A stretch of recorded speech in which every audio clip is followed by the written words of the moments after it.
विविध भारती पुणे ठळक बातम्या.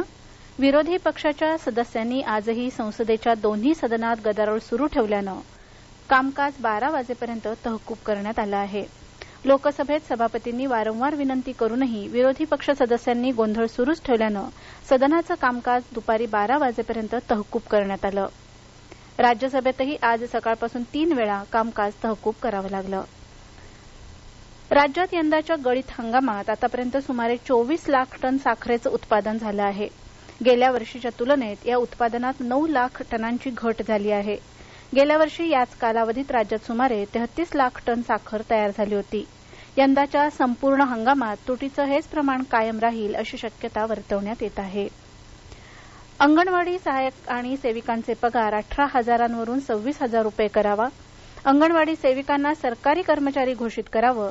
त्यांना ग्रॅच्युइटी भविष्य निर्वाह निधी लागू करावा यासह विविध मागण्या मावळचे खासदार श्रीरंग बारणे यांनी केल्या आहेत. याबाबतचं निवेदन त्यांनी नुकतंच केंद्रीय महिला आणि बालविकास मंत्री स्मृती इराणी यांना दिलं आहे. सुरक्षित मातृत्व योजनेअंतर्गत अकोला जिल्ह्यातील आरोग्य संस्थांमध्ये सुमन केंद्रांची सुविधा उपलब्ध झाली आहे.